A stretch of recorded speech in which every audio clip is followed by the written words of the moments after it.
दुर्गा की उपासना का पावन पर्व नवरात्रि हिंदू धर्म में काफी शुभ माना जाता है।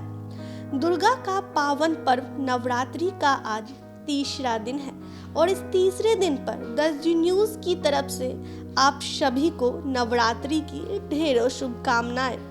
इस बार नवरात्रि 9 दिन की बजाय 8 ही दिन की है।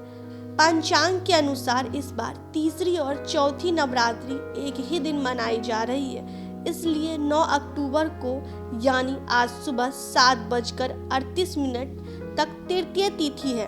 उसके बाद चतुर्थी तिथि लग जाएगी, इसलिए इस दिन माँ चंद्रघंटा और माँ कुष्मांडा की पूजा की जाती है। तो चलिए दोनों देवियों के पीछे की कहानी के बारे में विस्तार से जानते हैं कि कैसे देवी चंद्रघंटा और देवी कुष्मांडा ने अपना रूप धारण किया। सबसे पहले हम देवी चंद्रघंटा के बारे में जानेंगे। माँ दुर्गा जी की तीसरी शक्ति का नाम चंद्रघंटा है। माँ चंद्रघंटा अपने भक्तों के प्रति सौम्य एवं शांत स्वरूप के लिए जानी जाती है। माँ चंद्रघंटा पापों का नाश करती है तथा राक्षसों का वध करती है। माँ चंद्रघंटा के हाथों में तलवार, त्रिशूल, धनुष और गदा मौजूद रहता है।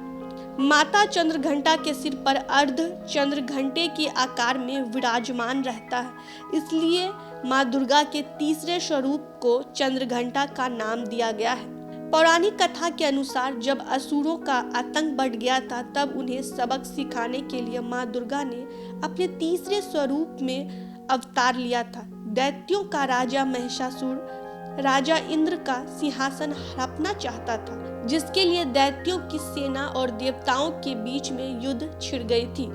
वहीं स्वर्गलोक पर अपना राज कायम करना चाहता था, जिसके वजह से सभी देवता परेशान थे। सभी देवता अपनी परेशानी लेकर त्रिदेवों के पास गए। त्रिदेव देवताओं की बात सुनकर क्रोधित हुए और एक हल निकाले। ब्रह्मा, विष्णु और महेश के मुख से ऊर्जा उत्पन्न हुई जो देवी का रूप ले ली। इस देवी को भगवान शिव ने त्रिशूल, भगवान विष्णु ने चक्र, देवराज इंद्र ने घंटा, सूर्य देव ने तेज और तलवार और बाकी देवताओं ने अपने अस्त्र और शस्त्र दिए।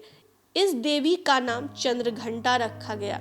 देवताओं को बचाने के लिए माँ चंद्रघंटा महिषासुर के पास पहुंची। महिषासुर ने माता चंद्रघंटा को देखते हुए उन पर हमला करना शुरू कर दिया, जिसके बाद देवी चंद्रघंटा ने महिषासुर का संहार कर दिया था। इसी वजह से नवरात्रि के तीसरे दिन माता चंद्रघंटा की पूजा की जाती है। तो यह थी माता चंद्रघंटा के बारे में कि कैसे देवी प्रकट हुई और कैसे देवी का नाम चंद्रघंटा पड़ा।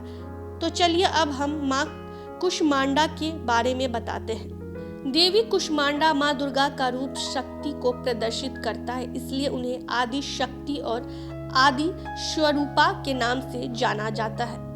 कथाओं के अनुसार अपनी मंद मुस्कान से देवी कुष्मांडा ने इस ब्रह्मांड को रचा था। माँ कुष्मांडा अपने भक्तों के सभी दुखों को हरती है तथा उनके जीवन में सुख समृद्धि का वास करती है। माँ कुष्मांडा शक्ति का स्वरूप है और उनकी 8 भुजाएं हैं। देवी कुष्मांडा का स्वरूप तेज से परिपूर्ण है। उनके हाथ में कमल, माला, धनुष, बाण, गदा, चक्र, मंडल और अमृत है। पौराणिक मान्यता के अनुसार माँ कुष्मांडा से तात्पर्य है कुम्हारा। कहा जाता है कि माता कुष्मांडा ने संसार को दैत्यों के अत्याचार से मुक्त करने के लिए ही अवतार लिया था। उनका वाहन सिंह है। हिंदू संस्कृति में कुम्हारे को कुष्मांड कहते हैं, इसलिए इस देवी को कुष्मांडा कहा जाता है। पौराणिक कथाओं के अनुसार जब सृष्टि का अस्तित्व नहीं था, देवी ने ही ब्रह्मांड की रचना की थी। इन्हें आदि स्वरूपा और आदि शक्ति भी कहा जाता है। मान्यता है कि इनका निवास सूर्य मंडल के भीतर के लोक में स्थित है। इस दिन माँ कुष्मांडा की उपासना से आयु, यश, बल और स्वास्थ्य में वृद्धि होती है। तो ऐसे ही तमाम खबरों के लिए आप बने रहे और देखते रहे 10 जी न्यूज।